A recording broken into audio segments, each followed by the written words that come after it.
तो साथियों हम लोग सॉल्व कर रहे थे विजन एग्जाम की टेस्ट सीरीज आपके आने वाले एग्जाम आरओ के लिए। पांचवी प्रैक्टिस सेट दोस्तों हम लोग सॉल्व कर रहे थे और जीएस वाले पोर्शन को सॉल्व कर रहे थे, क्योंकि इसमें जीएस और सामान्य हिंदी दोनों है। तो जीएस वाले पोर्शन को दोस्तों हम लोग सॉल्व कर रहे थे। इसका पार्ट ए हम लोग सॉल्व कर लिए थे, यानी शुरुआत के 70 प्रश्न हम लोग सॉल्व कर लिए थे। मैं आपसे बोला था बाकी का मैं इसका पार्ट बी में करूंगा। तो लास्ट का दोस्तों हम लोग जो 70 प्रश्न बाकी है सामान्य अध्ययन वाले इस पोर्शन में, इसको हम लोग सॉल्व करने जा रहे हैं।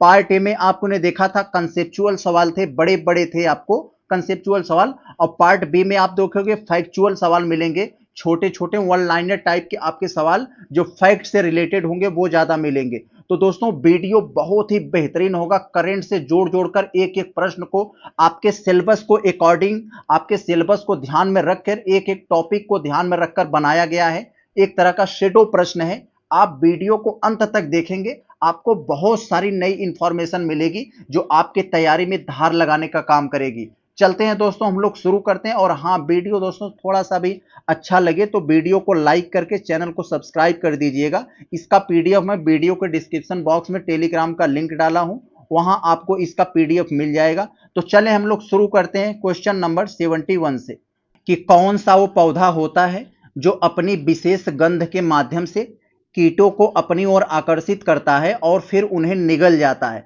तो दोस्तों आप लोगों ने सुना होगा घटपर्णी पौधा। घटपर्णी पौधा नाम का दोस्तों आप लोगों ने ये वर्ड सुना होगा। ये एक ऐसा पौधा होता है जिसमें नाइट्रोजन की कमी होती है। तो प्रकृति ने सबको ऐसे बनाया है, जिसको कमी है तो उसकी कमी पूरा करने का रास्ता भी दिया है। तो कैसे दिया कि घटपर्णी पौधे जो होते हैं इनका पौधा घड़ा की तरह होता है, इसलिए इन्हें घटपर्णी कहा जाता है। और घड़ा की तरह होता है, ये विशेष प्रकार का गंध छोड़ते हैं और कीट आकर उस घड़े जैसे पौधे में बैठ जाते हैं। तो ये घड़ा जैसा जो पत्ता होता है बंद हो जाता है, वो मर जाते हैं। तो उनसे जो नाइट्रोजन प्राप्त होता है तो उन्हीं से अपने नाइट्रोजन की पूर्ति करता है। तो दोस्तों इन्हें जो है घटपर्णी पौधा कहा जाता है। तो यहां पर आपसे पूछा जा रहा है कि कौन सा वो पौधा है जो विशेष रंग के माध्यम से कीटों को आकर्षित करता है, यानी घटपर्णी पौधे के बारे में पूछ रहा है। तो कौन सा है दोस्तों? Option number C, cobra lily, यही एक घटपर्णी पौधा है। और ये सब आपके घटपर्णी पौधे नहीं है। तो ऑप्शन सी हो जाएगा, यही आपका आंसर होगा।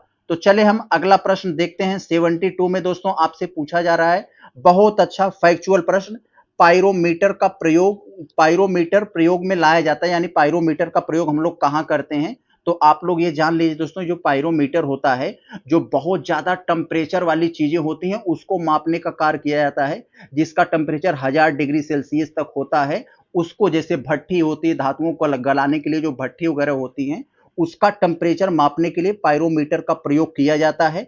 तो हाई टेम्परेचर को मापने के लिए पायरोमीटर का प्रयोग किया जाता है। और दोस्तों किस पर सिद्धांत, कैसे ये काम करता है दोस्तों? थर्मल रेडिएशन के सिद्धांत पर काम करता है। किस पर? थर्मल रेडिएशन के सिद्धांत पर काम करता है, यानी वो बॉडी को बिना टच किए ही उसके रेडिएशन से उसको टेम्परेचर को माप लेता है, जिसे थर्मल रेडिएशन के आधार पर ये काम करता है। जानते रहिएगा। बहुत अच्छा, आगे चलते हैं दोस्तों। हम लोग क्वेश्चन नंबर ये 73 को देखते हैं। बहुत अच्छा, आपको कथन दे दिया है दो, कथन एक, कथन दो, दोनों को पढ़कर आपको बहुत ही अच्छे से आंसर देना है। पहले में करें कि अरब सागर से आने वाली मानसून शाखा की एक उपशाखा पश्चिमी घाट को पार करने के बाद वृष्टि छाया क्षेत्र में नाम मात्र की वर्षा कराती है। यस दोस्तों, क्योंकि पवनाभिमुख ढाल आप लोग जानते हैं, जिस ढाल पर पवन आकर टकराती है उसे पवनाभिमुख ढाल कहते हैं। उसी ढाल पर वर्षा होती है। और जब जिस ढाल के सहारे हवाएं उतरती है उन्हें पवनाभिमुख ढाल कहते हैं, वहां वर्षा नहीं होती है। तो पहला वाला कथन तो आपका बिल्कुल सही है, पश्चिमी घाट को पार करने के बाद वो वर्षा नहीं कहलाती है, इसलिए वर्षा वृष्टि छाया क्षेत्र मतलब इसमें कहा जाता है, यानी नाम मात्र की वर्षा होती है। तो आपका कथन ए तो बिल्कुल सही हो गया।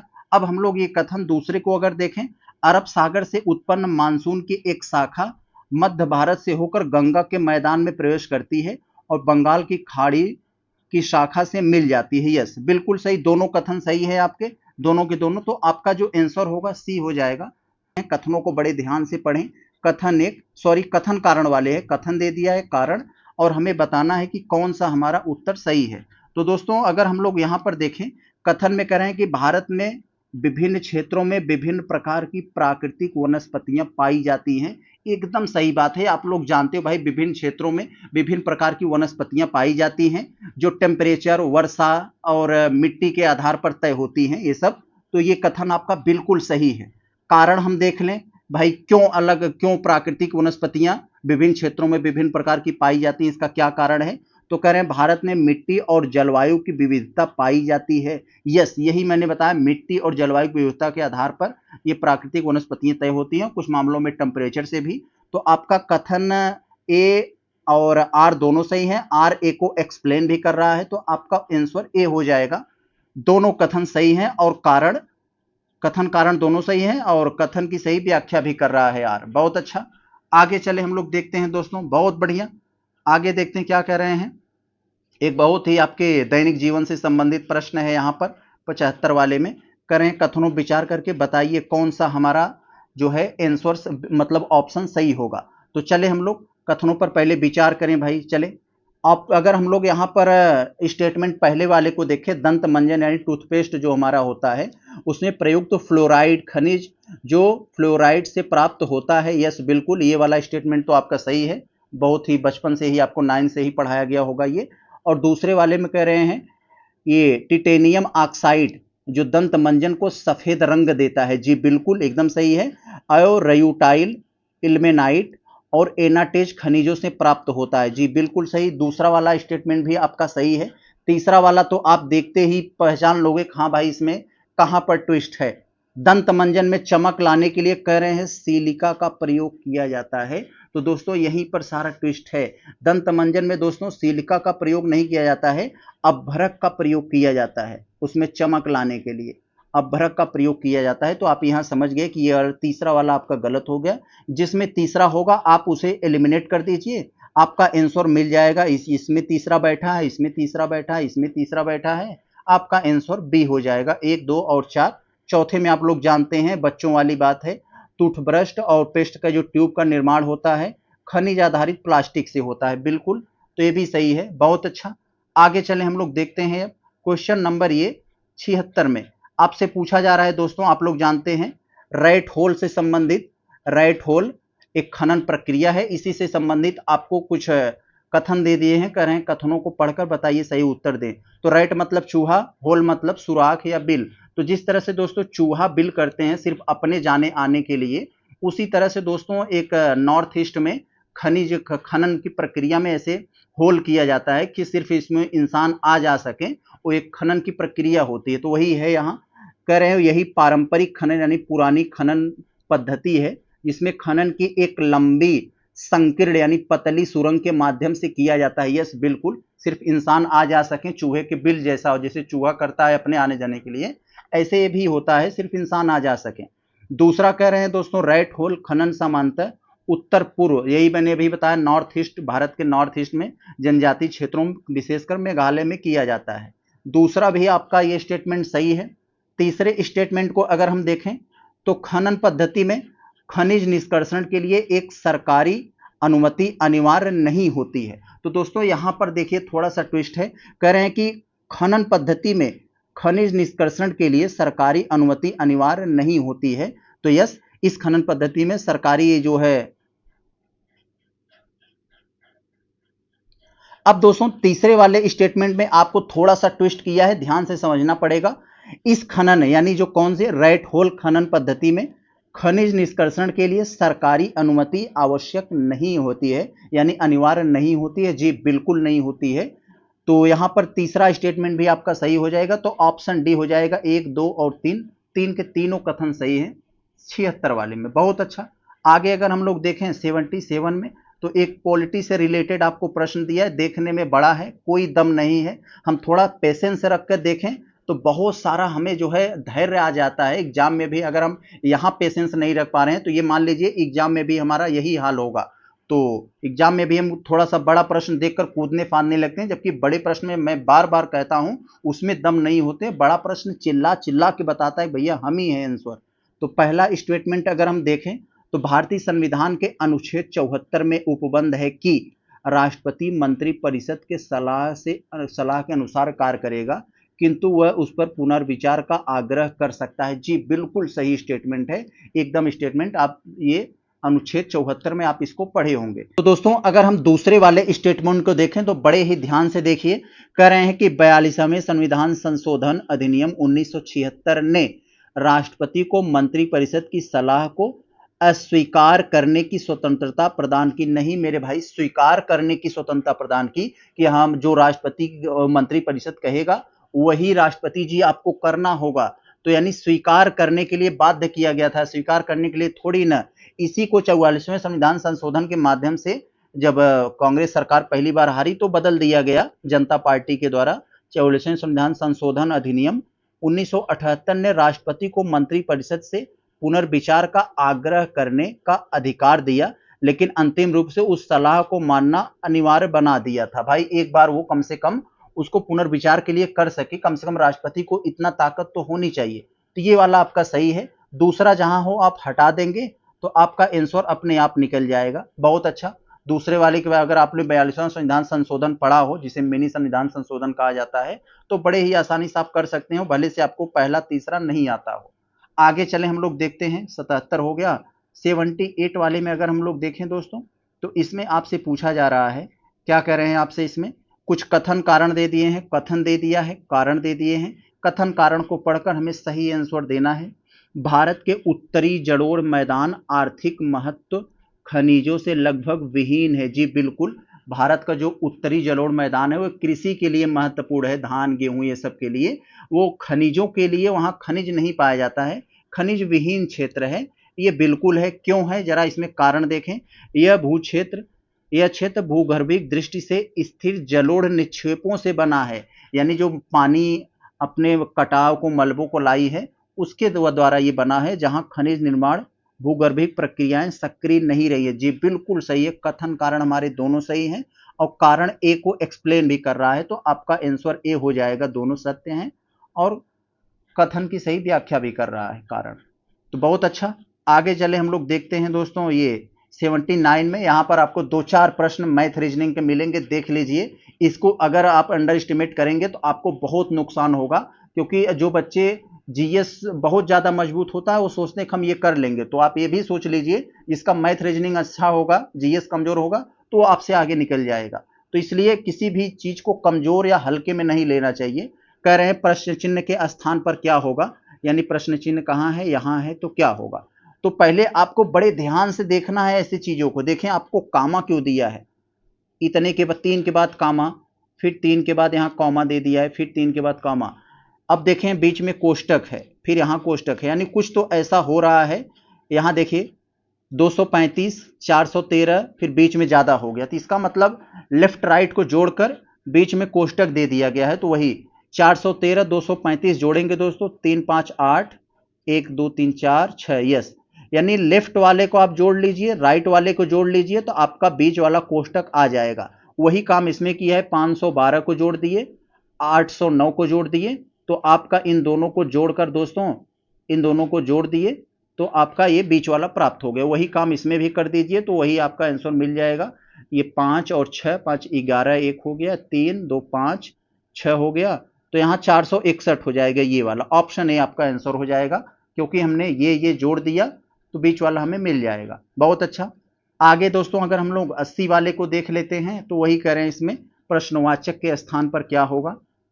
तो हम लोग जरा देखते हैं भाई, यहाँ प्रश्नवाचक है, यहाँ क्या होगा। तो देखें यहाँ पर क्या किए हैं, बी है, तो हमें कोड नंबर सबका याद, बी का 2 होता है, ई का 5, यानी 2 5, ये एच का 8 होता है, यानी 2 से 5 हो गया 3 जुड़ा, 5 से 8 हो गया 3 जुड़ा, फिर वही के का 11 होता है, 11 से 14 हुआ, 14 से फिर दोस्तों ये 17 हो गया। तो फिर यानी सब में 3-3 का गैप है। टी 20 होता है, डब्ल्यू 23, जेड 26, 3-3 का गैप है, यानी सब हर एक लेटर के बीच में 3-3 का गैप है। तो देखें यहाँ सी मतलब 3, एफ मतलब 6, आई मतलब 9, यस बिल्कुल सही। हमें ये क्लियर है तो हम मान लेंगे यही आंसर है। बाकी सब में देखेंगे तो वहां 3-3 का इस तरह से गैप नहीं है, तो आपका ऑप्शन ए हो जाएगा। बहुत अच्छा। आगे देखें तो दोस्तों क्वेश्चन नंबर ये 81 वाला, एक बार हम पिछले टेस्ट सीरीज में यही प्रश्न आया था, एकदम इसी टाइप का था, तो इसे हम थोड़ा सा बता दे रहे हैं, आप समझ जाएंगे, बड़े ही आसानी से समझ जाएंगे। इसमें कोई इशू नहीं है। तो देखें कह रहे हैं शीला मीना से बड़ी है, तो आप सिंपल से अगर नहीं समझ में आए को तो ऐसे बना लीजिए, यहाँ पर आपको शीला लिख दीजिए और कह रहे हैं शीला मीना से बड़ी है, तो आप मीना बना दीजिए, तो मीना को थोड़ा सा छोटा कर दीजिए शीला से। चले, मीना जो है शीला मीना से बड़ी हो गई। कामिनी ललिनी जितनी बड़ी है तो कामिनी बना दीजिए और के लिख दीजिए, और यहाँ नलिनी, कामिनी नलिनी जितनी बड़ी, यानी ये दोनों बराबर हैं। नीतू सिंधु से छोटी है, तो नीतू सिंधु से छोटी है, तो नीतू को हम लोग सिंधु से छोटा बना देते हैं यहाँ।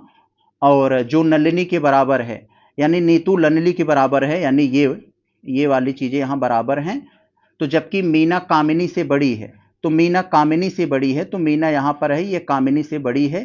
तो इसका मतलब ऑल ओवर में कौन बड़ा है, हमारा यही है, शीला ही बड़ी है सबसे, तो शीला ही सबसे बड़ी है, ऑप्शन डी। ऐसे आप कर लीजिएगा, आप समझ गए होंगे ये क्या है। तो चले हम लोग अगले प्रश्न को देखते हैं। आगे अगर देखें दोस्तों हम लोग 82 वाले में, तो कह रहे हैं एक संयुक्त परिवार में, बहुत अच्छा प्रश्न है।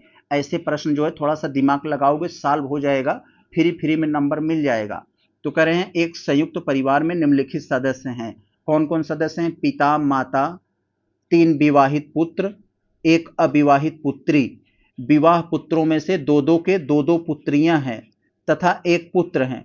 परिवार में कुल कितनी महिला सदस्य हैं, अब जरा दिमाग लगाइए, कितनी महिला सदस्य हैं, इसके आधार पर आप कैसे करेंगे। माता पिता हैं, तो एक तो माता हो गई फीमेल, और माता पिता माता, 3 विवाहित पुत्र, तो सोचो 3 विवाहित पुत्र है तो उनकी पत्नियां भी होंगी, तो 3 आपकी पत्नियां भी, उनकी पत्नियां भी हो गई, आपकी नहीं। 1 अविवाहित पुत्री, यानी पुत्री है, तो मतलब अविवाहित है तो भी फीमेल होगी, एक उसको जोड़ लिए। अब विवाहित पुत्रों में से 2 के दो पुत्र, यानी 2 पुत्र ऐसे हैं उनको 2 पुत्रियां हैं, तो यानी 4 हो गई वो भी। तो आपको कुल कितने यहाँ पर फीमेल हो गए, 4 4 8 1 9, तो 9 फीमेल कुल हो गई। ऑप्शन डी आपका आंसर हो जाएगा। बहुत अच्छा। 84 में एक छोटा सा प्रश्न है, इसको देख लेते हैं, बड़े ही आसानी से आप कर लोगे।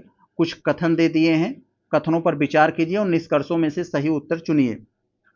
सभी ज्ञान अच्छा होता है, तो इसको कैसे सॉल्व करोगे, सभी ज्ञान अच्छा होता है, तो ये अच्छा मान लीजिए, अच्छा को हम गुड लिख दे रहे हैं, इसके अंदर मान लीजिए ज्ञान हो गया, ज्ञान को हम नॉलेज लिख दे रहे हैं, तो यस इसको लिख दे रहे हैं। सभी ज्ञान कठिन होता है, तो मान लीजिए सभी ज्ञान कठिन होता है, तो यहां हम कठिन लिख दिए, कठिन को हार्ड लिख दे रहे हैं, इसके अंदर हम लोग ज्ञान लिख दिए नॉलेज। तो इसका मतलब हमें क्या दिख रहा है दोस्तों, इसका मतलब नॉलेज ऐसी चीज है जो कुछ कठिन भी है और कुछ अच्छा भी है, तो इन दोनों के आधार से यही तय हो रहा है, इन दोनों फिगर के माध्यम से। तो यहां पर कौन है दोस्तों, ऑप्शन यहां पर आपका हो जाएगा कुछ अच्छी चीजें, तो यहां चीजें को, ज्ञान को चीजें लिख दिया है, यहां पर आप थोड़ा करेक्शन कर लीजिएगा, ज्ञान को यहां चीजें लिख दिया है, तो कुछ अच्छी ज्ञान कठिन होती हैं, यही वाला आपका ऑप्शन सही होगा, इसको सर्टिफाइड कर रहा है, निष्कर्ष में यही निकल रहा है, बाकी और सब नहीं, तो ऑप्शन बी आपका आंसर होगा। आगे चले हम लोग अगर देखें तो इस तरह के प्रश्न आप सॉल्व किए होंगे, क्योंकि हम यहाँ प्रैक्टिस सेट करा रहे हैं, तो थोड़ा सा स्पीड ज़्यादा है, तो आप समझ जाइएगा, क्योंकि आप लास्ट टाइम पे चल रहे हैं तो आपकी तैयारी अच्छी खासी होगी, हम ये मानकर चल रहे हैं। तो आयुष मंत्रालय और WHO, वर्ल्ड हेल्थ ऑर्गेनाइजेशन के बीच समझौता हुआ है दोस्तों, तो मुख्य समझौता क्या हुआ है, तो दोस्तों यही समझौता हुआ, तो मतलब आयुष मंत्रालय और WHO के बीच समझौता हुआ, वो जो पारंपरिक चिकित्सा थी, जैसे यूनानी चिकित्सा, हमारे बाप दादा जो आयुर्वेद का प्रयोग करके ठीक होते थे, आयुर्वेद, इन सब को दोस्तों इस प्रणाली में शामिल करना, तो पारंपरिक चिकित्सा को अंतरराष्ट्रीय वर्गीकरण प्रणाली में शामिल करने के लिए समझौता हुआ है आयुष मंत्रालय और WHO के बीच। बहुत अच्छा। आगे चले हम लोग देखें 86 में आपको क्या पूछा जा रहा है, तो वही कथन वाले सवाल हैं, 2 कथन दे दिए गए हैं दोस्तों, 2 कथन हैं, तो कथन में आपको 1 कथन 2, कथन 1 अगर हम लोग देखें तो इसमें क्या कह रहे हैं, भारत द्वारा शहद का सर्वाधिक निर्यात वियतनाम को किया गया है, जो कि सरासर गलत है दोस्तों। भारत लगभग 1600 करोड़ का शहद बेचा है, और सबसे ज्यादा जो निर्यात किया है, बेचा है, वो USA, यानी ट्रंप वाला जो अमेरिका है, वो जिसे हम लोग यूनाइटेड स्टेट ऑफ अमेरिका कहते हैं, ये ट्रंप वाला अमेरिका है, उसको ज्यादा जो है, सबसे ज्यादा वियतनाम को नहीं अमेरिका को दिया है, अमेरिका को निर्यात किया है, तो ये वाला आपका कथन तो गलत हो गया। सरसों से निकले शहद की औषधि गुणों के कारण अंतरराष्ट्रीय बाजार में सबसे अधिक मांग है। जी बिल्कुल, सरसों से निकला शहद अंतरराष्ट्रीय बाजार में बड़ा मांग है। तो ऑप्शन ये दूसरे कथन वाला आपका ये सही हो जाएगा। तो आपका आंसर जो होगा केवल बी वाला, केवल कथन 2 सही है, ऑप्शन बी सही हो जाएगा। बहुत अच्छा। तो दोस्तों यहाँ पर वियतनाम, मतलब वियतनाम नहीं, अमेरिका हो जाएगा। इसको थोड़ा सा आप याद रखे रहेंगे तो आपको काम देगा यहाँ पर। आगे दोस्तों हम लोग चलें तो ये पहला पहला तो यूएसए है, अगर दूसरा अगर बाय द वे पूछ लेता है तो यूएई, संयुक्त अरब अमीरात, यूएई। तो दूसरे नंबर पर जो सबसे ज्यादा बेचा है यूएई को। आगे चले अगर हम लोग देखें 87 में, तो इसमें दोस्तों आपसे कह रहे हैं कि हाल ही में 78वें कान फिल्म समारोह में पाल्मा डोर पुरस्कार से किस फिल्म के लिए ईरानी फिल्मकार जफर पनाही को प्रदान किया गया है। तो दोस्तों आप जान लीजिए, एक ईरानी फिल्मकार हैं, फिल्म बनाने वाले हैं, जिनका नाम जफर पनाही है। अभी कुछ समय पहले यह ईरान के जेल में बंद भी थे किसी मामले में। तो दोस्तों इन्हीं को अभी पाल्मा डोर नाम से एक पुरस्कार मिला है।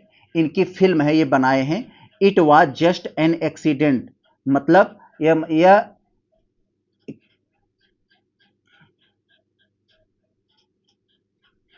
तो इसका ऑप्शन सी होगा, it was just an accident. इसका मतलब यह हुआ ही।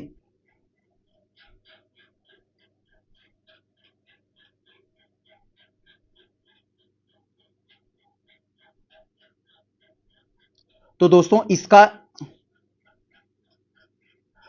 आंसर यही हुआ। तो दोस्तों एक फिल्म है it was just an accident, यह ठीक एक दुर्घटना थी। इसका हिंदी रूपांतरण यही होगा, ऑप्शन सी यही आपका आंसर हो जाएगा। इसी फिल्म के लिए इन्हें पाल्मा डोर पुरस्कार मिला। किसे मिला? ईरानी फिल्मकार जफर पनाही को। बहुत अच्छा। आगे देखें हम लोग अगर ये 88 वाले में, तो दोस्तों सिंपल सा प्रश्न है, कोई दम नहीं है। कह रहे हैं कथन पर विचार कर लीजिए, विचार कर बताइए कौन सा हमारा स्टेटमेंट सही है। पहला वाला स्टेटमेंट अगर हम देखें, भारत में अस्थायी रूप से बसने का मौलिक अधिकार केवल भारतीय नागरिकों को प्राप्त है। जी बिल्कुल, भारतीय नागरिकों को प्राप्त है, इसलिए यहां नागरिक शब्द का प्रयोग किया गया है। तो ऑप्शन ए वाले में आपका बिल्कुल सही हो जाएगा। आप आर्टिकल 19 पढ़ोगे तो उसमें आपको मिल जाएगा, आर्टिकल 19 में कुल 6 हैं, तो वहां आपको मिल जाएगा ये चीज। अगर हम लोग दूसरे वाले स्टेटमेंट को देखें तो इसमें कह रहे हैं कि संविधान का अनुच्छेद 21 प्रत्येक व्यक्ति को, व्यक्ति का मतलब दोस्तों वह नागरिक भी हो सकता है, विदेशी, तो दोनों को प्राप्त है ये अनुच्छेद 21। तो अनुच्छेद 21 प्रत्येक व्यक्ति को जीवन और व्यक्तिगत स्वतंत्रता की सुरक्षा प्रदान करता है, चाहे वह विदेशी नागरिक ही क्यों ना हो। यस, यही बात, इसीलिए यहां व्यक्ति का प्रयोग किया गया है। तो आपसे ये कथन दूसरा भी आपका बिल्कुल सही है, कथन 1 कथन 2 दोनों सही हैं, तो आपका ऑप्शन सी हो जाएगा। 88 का आपका सी हो गया। बहुत अच्छा। आगे चले दोस्तों हम लोग अगर देखें 89 वाले में क्या कह रहे हैं, तो बहुत ही सिंपल सा छोटा सा प्रश्न। कह रहे हैं कि 24 जून 2025 को मध्य क्षेत्रीय परिषद की बैठक किस शहर में आयोजित की गई। तो दोस्तों अमित शाह बनारस गए थे, वहीं यह 24 जून 2025 को मध्य क्षेत्रीय परिषद की बैठक हुई थी। Option D Varanasi. आगे चले दोस्तों हम लोग अगर 90 वाले को देखें, तो 90 वाले में आपसे कह रहे हैं कि कुछ कथन दे दिए गए हैं, उस पर विचार करके बताइए कौन सा कथन हमारे सही है। पहला वाला अगर हम लोग कथन को पढ़ते हैं तो इसमें कह रहे हैं कि भारतीय संविधान का अनुच्छेद 25 प्रत्येक व्यक्ति को भाव मुक्त धर्म का आचरण प्रचार प्रसार करने का मौलिक अधिकार देता है। यस बिल्कुल सही है, आप लोग कई बार पढ़े होंगे, इसमें कोई समझाने की जरूरत नहीं है। दूसरा वाला कथन में आप पढ़ोगे दोस्तों तो उत्तर प्रदेश विधि विरुद्ध धर्म परिवर्तन प्रतिषेध अधिनियम 2021 का उद्देश्य, तो आप लोग जानते हैं 2021 में उत्तर प्रदेश ने एक तरह का कानून बनाया, एक तरह का जो जिहाद नाम इस समय खूब चलता है उस पर प्रतिबंध लाने के लिए। जिहाद का यहाँ मतलब ये हुआ कि आप धर्म के मतलब लालच देकर, बहला फुसलाकर, बलपूर्वक या किसी अन्य तरीके से या धर्म छिपाकर शादी नहीं कर सकते। तो वही वाला है यहाँ पर उद्देश्य, बलपूर्वक बहकाकर, अनुचित प्रभाव, लालच, धोखा, इन सब माध्यम से विवाह जो किया जाता है या धर्म परिवर्तन को रोकना है। इसीलिए उत्तर प्रदेश ने यह उत्तर प्रदेश विधि विरुद्ध धर्म परिवर्तन प्रतिषेध अधिनियम लाया था। तो कथन दोनों सही है आपके, कथन 1 कथन 2 दोनों सही हैं, ऑप्शन सी हो जाएगा, 90 का सी हो गया। बहुत अच्छा। आगे देखें हम लोग 91 में, तो इसमें कह रहे हैं कि संविधान में के अनुच्छेद 200 है वो किससे संबंधित है। दोस्तों अनुच्छेद 200 का आप लोग बड़े ही अच्छे से जानते होंगे।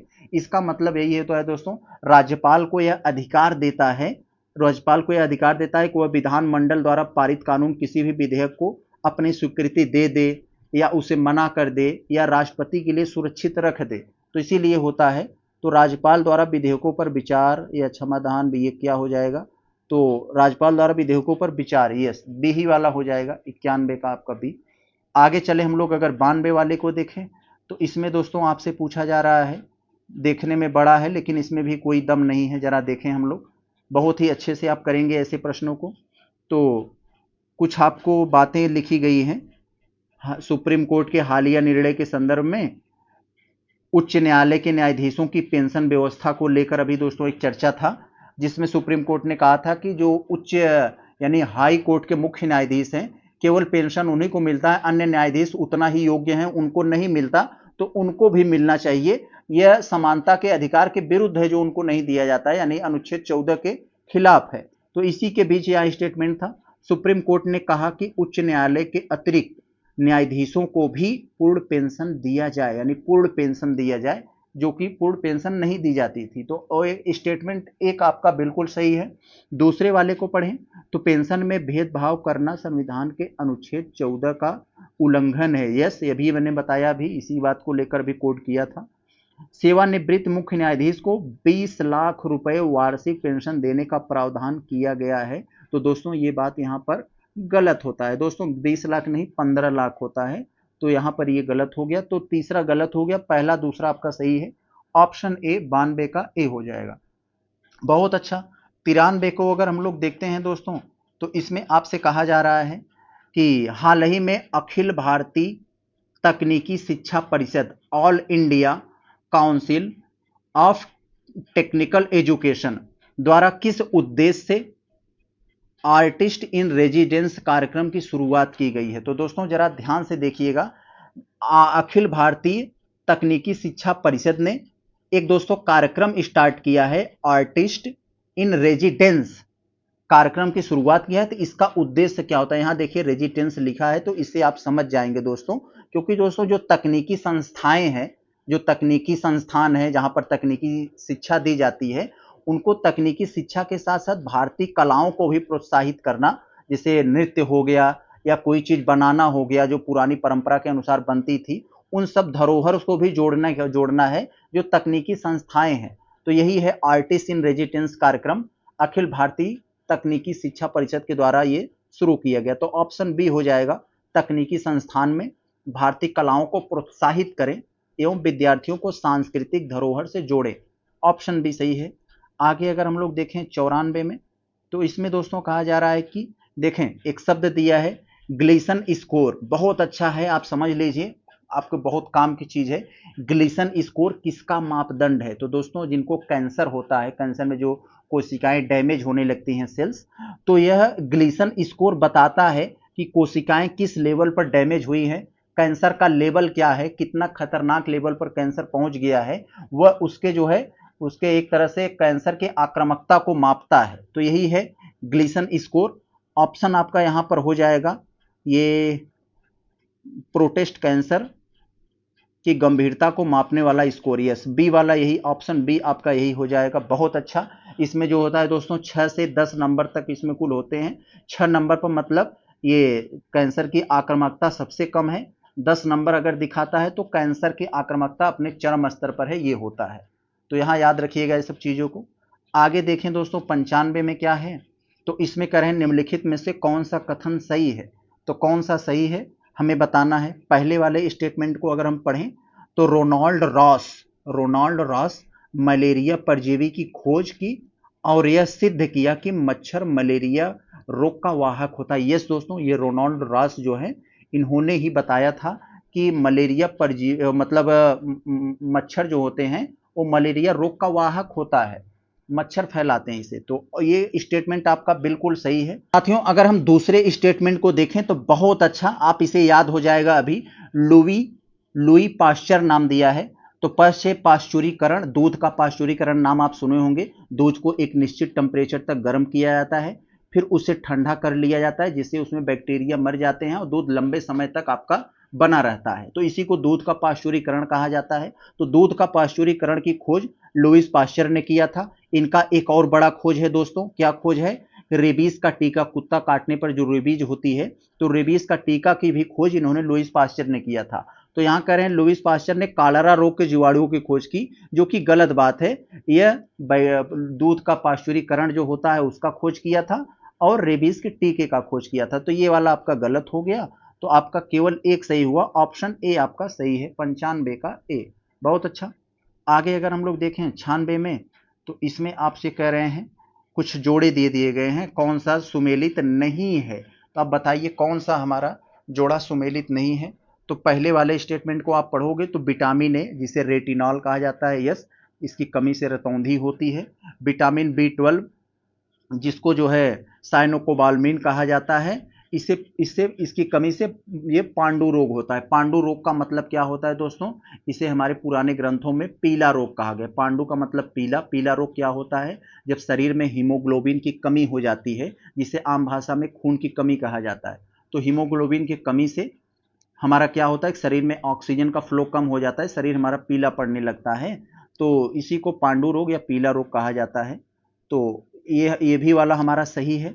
विटामिन डी दोस्तों, जिन जानते हैं, कैल्सीफेरॉल कहते हैं, इसके कमी से ये हड्डियों का जो रोग होता है रिकेट्स, ये होता है। तो ये भी हमारा सही है। और यहाँ पर जो विटामिन सी लिखा है, हम लोग जानते हैं विटामिन सी को हम लोग जो नाम देते हैं एस्कॉर्बिक एसिड, ये वाला तो बिल्कुल सही है। यहाँ कह रहे हैं जनन शक्ति में कमी, इसकी कमी से दोस्तों जनन शक्ति में कमी नहीं होती, मसूड़ों की समस्या होती है। और दोस्तों एक तरह की खून के भी कमी होने लगती है। और इस तरह की जो समस्याएं होती हैं ये होती हैं विटामिन सी को। घाव लगता है तो जल्दी ठीक नहीं होता है। ये जनन शक्ति में जो कमी होती है दोस्तों, विटामिन ई की कमी से होती है। तो इतना याद रखिएगा। तो डी वाला आपका गलत है, तो डी आपका आंसर हो जाएगा। बहुत अच्छा। आगे अगर हम लोग देखें 97 में, तो इसमें कह रहे हैं कुछ कथनों पर विचार कर लीजिए जो हम दिए हैं, विचार करके बता दीजिए कि कौन सा हमारा सही है। अगर हम पढ़ना शुरू करें दोस्तों, तो कह रहे हैं अवतल दर्पण का उपयोग सोलर कुकर और दाढ़ी बनाने वाले दर्पण के रूप में किया जाता है, जो कि बिल्कुल सही है। आप जानते हैं अवतल दर्पण क्या करता है? लाइट को इकट्ठा करके फोकस के रूप में भेजता है। जैसे आप गाड़ी मोटर के हेडलाइट में देखोगे तो वहां अवतल का दर्पण का उपयोग किया जाता है, जिससे बत्ती जो लाइट दे रही है उसको इकट्ठा करके फोकस मारे दूर तक, तो वो अवतल दर्पण होता है। और उसी गाड़ी में साइड ग्लास जो होता है, आप देखते हैं पीछे की चीज दृश्य का देखने के लिए, वो उत्तल दर्पण होता है, जो कि छोटा करके दिखाता है। क्योंकि पीछे की चीजों को दिखाना है तो छोटा कर दिखाएगा, तभी उस ग्लास में दिख पाएगा। तो आप समझ गए होंगे इस बात को, तो ये सही है। उत्तल दर्पण का उपयोग साइड मिरर, यस, यही मैंने अभी बात किया, साइड मिरर के रूप में मतलब देखने के लिए होता है, सोडियम परावर्तक लैंप में किया जाता है। तो बिल्कुल सही है आपका। क्योंकि भाई जो साइड मिरर होता है छोटा करके दिखाता है ना, तो छोटा आप ये मोटा मोटा समझ लीजिए। उत्तल दर्पण चीजों को छोटा करके दिखाता है, अवतल दर्पण चीजों को बड़ा करके दिखाता है और फोकस में प्रयोग होता है। तो दोनों सही है 97 का हमारे, ऑप्शन सी हो जाएगा, दो के दोनों।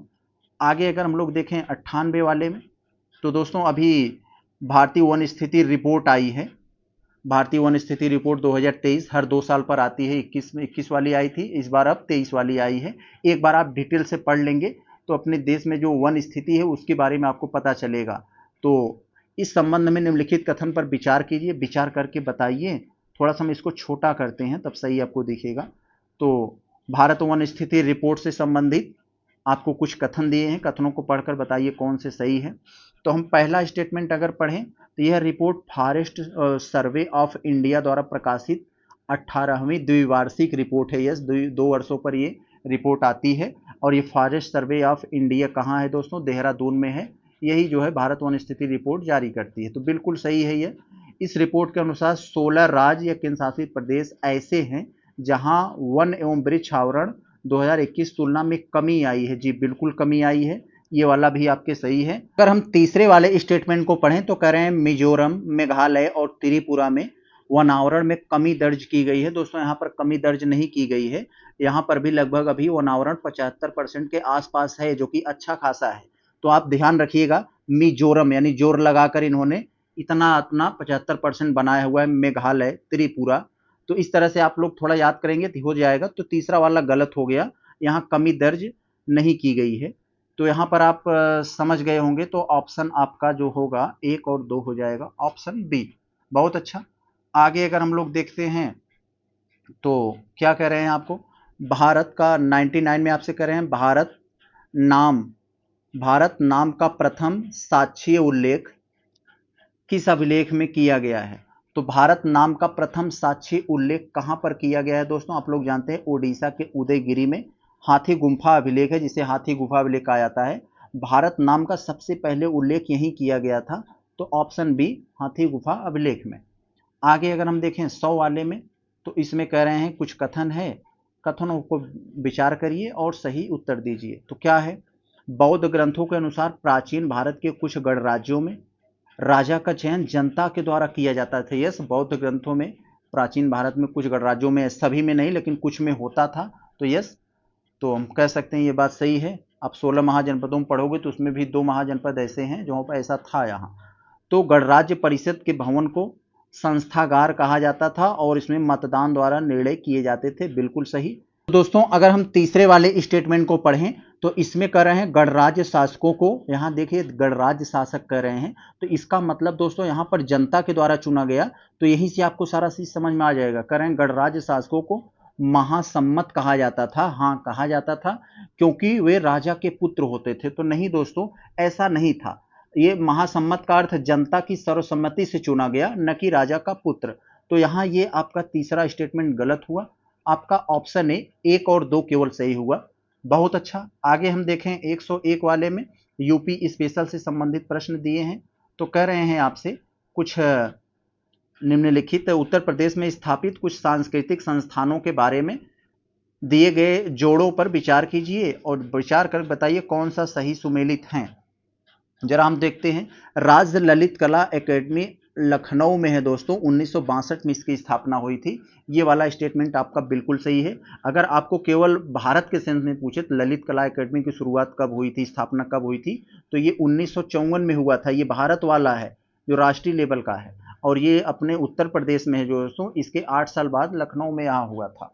तो यहाँ पर ये समझ गए होंगे आप लोग अब, तो ये वाला सही है। दूसरा कह रहे हैं भातखंडे संगीत संस्थान 1966 में हुआ था दोस्तों, तो ये बात दोस्तों यहाँ पर ये गलत है, वाराणसी में नहीं, यह भातखंडे संगीत संस्थान विष्णु करके उनका नाम था, विष्णु नारायण भातखंडे, उन्हीं के नाम पर इसकी स्थापना हुआ था, ये लखनऊ में हुआ था दोस्तों। तो ये बात यहाँ पर गलत हो गई, ये दूसरा वाला गलत हो गया क्योंकि वाराणसी में नहीं है, लखनऊ में हुआ था। तीसरा वाला कह रहे हैं राष्ट्रीय कथक संस्थान लखनऊ में 1985 में हुआ था, तो लखनऊ में हुआ था दोस्तों, ये बात तो सही है। राष्ट्रीय कथक संस्थान 85 में नहीं, लखनऊ में तो हुआ था, लेकिन 1985 में नहीं, 1988 में हुआ था, 87-88 के आसपास। तो ये तीसरा वाला भी आपका गलत हो गया। भारत कला भवन वाराणसी में है, 1920 में स्थापना हुई थी, ये बात सही है। तो आपका चौथा सही है, 1 और 4 केवल सही हुए आपके, ऑप्शन बी हो जाएगा जो आपका 101 का, ऑप्शन बी। बहुत अच्छा। आगे हम देखें दूसरे वाले में 102 में क्या कह रहे हैं दोस्तों, बहुत अच्छा है ये भी प्रश्न। देखें, यूपी स्पेशल से युग्मों पर विचार करें, बताएं कि कौन सा हमारा आंसर सही है, कौन सा ऑप्शन सही है। तो परफ्यूम पार्क आप लोग जानते हैं, इत्र को ही परफ्यूम एक तरह का कहा जाता है, ये कन्नौज में है। आपके जो उत्तर प्रदेश के जो एक पूर्व मुख्यमंत्री अखिलेश यादव हैं, यहीं से सांसद भी हैं, तो ये वाला आपको तो बिल्कुल सही स्टेटमेंट है। दूसरा वाला अगर हम देखें तो लेदर टेक्नोलॉजी पार्क करें कानपुर में है, जो कि गलत है, उन्नाव में है। तो ये उन्नाव में है, उत्तर प्रदेश के उन्नाव जिला में। तो ये वाला तो आपका जो है स्टेटमेंट गलत हुआ। तीसरा आप लोग देखते हैं mega food park Baheri Bareilly में है, यस ये बात सही है।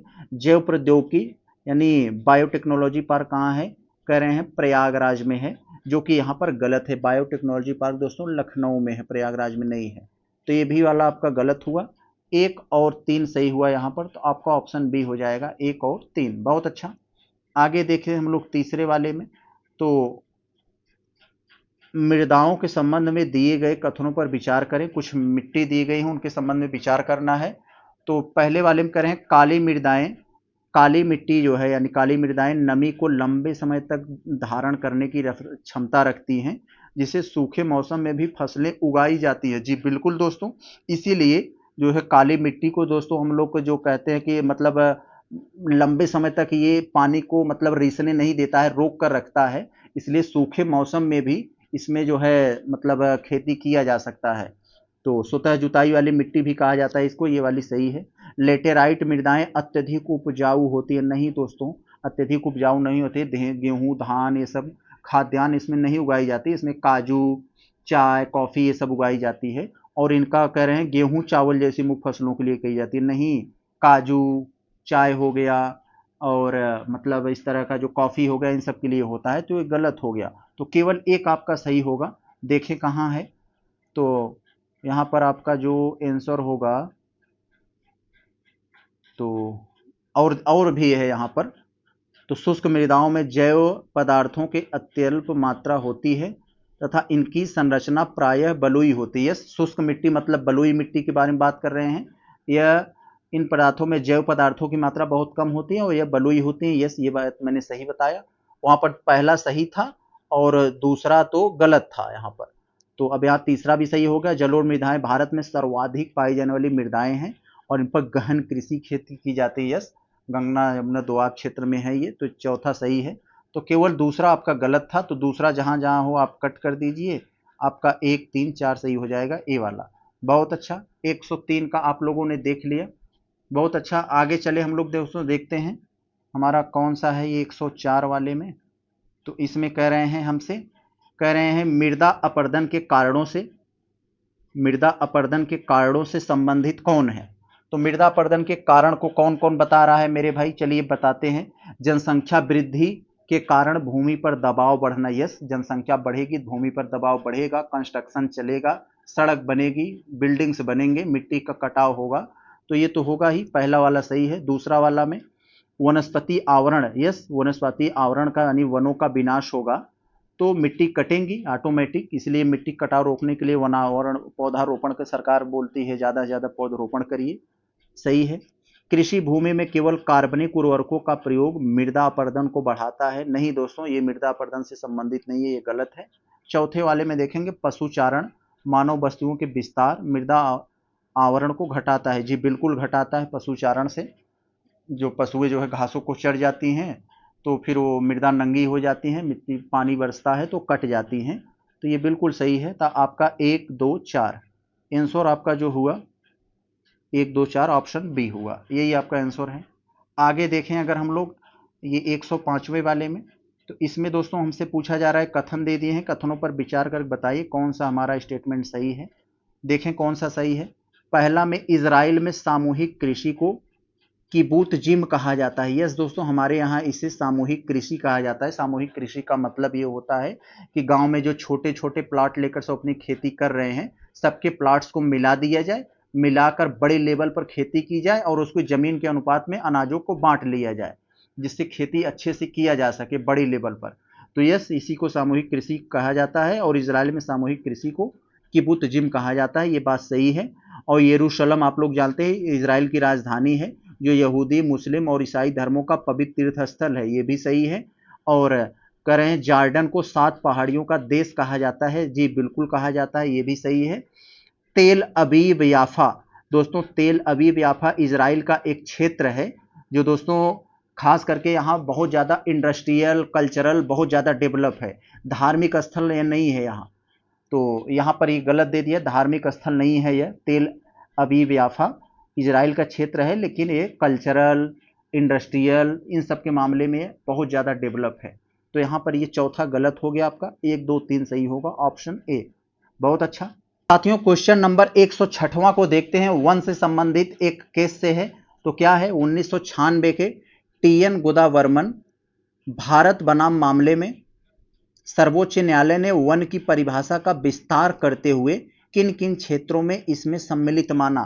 तो दोस्तों उन्होंने वन किसको माना और उसमें ये बात पूछा जा रहा है। तो पहले कथन में कह रहे हैं वे सभी क्षेत्र जो सरकार के रिकॉर्ड में हैं, वन के रूप में दर्ज हैं, चाहे उस स्वामित्व किसी भी हो, यानी सरकार के रिकॉर्ड में वन है और चाहे जिसका हो, चाहे जिसके नाम से उसका नहीं, मतलब उन सबको वन माना जाएगा। वे सभी क्षेत्र जो सामान्य शब्दकोश में वन की परिभाषा में आते हैं उनको भी वन माना जाएगा।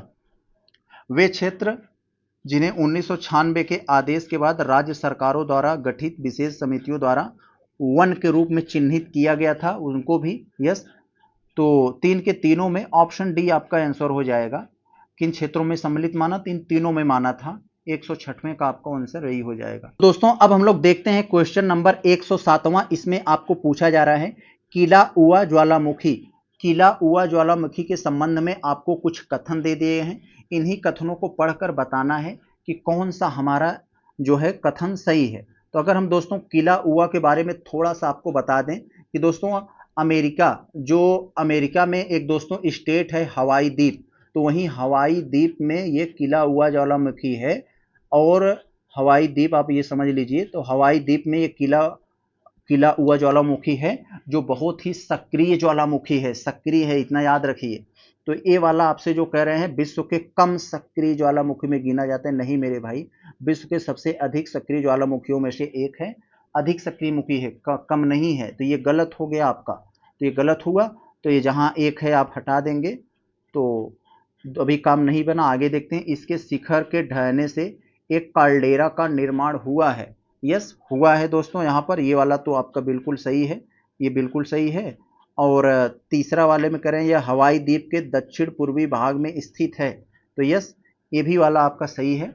तो यहाँ पर ये तीसरा वाला सही है। चौथे वाले में ज्वालामुखी विस्फोट मुख्यतः हाइड्रोजन क्लोराइड और हाइड्रोजन फ्लोराइड गैसें उत्सर्जित करती है। दोस्तों कितना आपसे झूठ बोल रहे हैं। ज्वालामुखी विस्फोट होता है, सबसे ज्यादा जलवाष्प निकलती है, H2O, CO2 निकलता है, कार्बन डाइऑक्साइड, ये सब निकलते हैं, जबकि हाइड्रोजन क्लोराइड और हाइड्रोजन फ्लोराइड मात्र 1% निकलती है। तो ये गलत हो गया।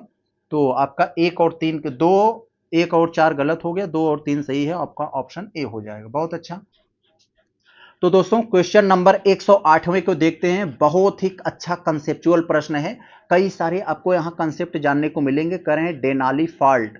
डेनाली फॉल्ट के संदर्भ में आपको कुछ कथन दिए गए हैं, पढ़कर बताइए कौन सा सही है। तो डेनाली फॉल्ट क्या है दोस्तों? यह एक क्षेत्र है जो संयुक्त राज्य अमेरिका के अलास्का क्षेत्र में स्थित है, तो यह बात यहाँ पर सही है। तो यही आपसे पहले वाले स्टेटमेंट में कह रहे हैं, डेनाली फॉल्ट संयुक्त राज्य अमेरिका के अलास्का क्षेत्र में स्थित एक प्रमुख स्ट्राइक स्लिप भ्रंश है। स्ट्राइक स्लिप भ्रंश क्या होता है दोस्तों? मान लीजिए भूपर्पटी है, पृथ्वी का ये भूपर्पटी है, यानी सरफेस है इसका, और यहाँ से ऐसे ये क्रैक हो गया, भूपर्पटी क्रैक हो गई और इसका एक हिस्सा क्षैतिज रूप से आगे चला गया, इसका और दूसरा हिस्सा क्षैतिज रूप से पीछे चला गया। इसी को दोस्तों स्ट्राइक स्लिप भ्रंश कहा जाता है। तो यस ये समझ गए आप स्ट्राइक स्लिप भ्रंश क्या है, ये समझ गए।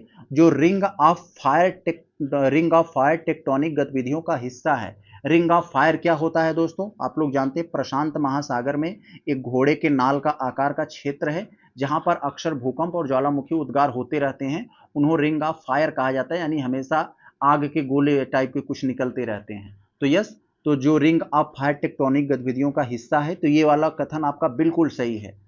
स्ट्राइक स्लिप भ्रंश तब माना जाता है जब दो चट्टानी ब्लॉक एक दूसरे के सापेक्ष ऊर्ध्वाधर दिशा में खिसकते हैं। तो दोस्तों गलत, अभी मैंने बताया ऊर्ध्वाधर नहीं, क्षैतिज रूप से वो लोग आगे पीछे खिसकते हैं, तो ये बात गलत हो गई, ऊर्ध्वाधर नहीं क्षैतिज रूप होना चाहिए।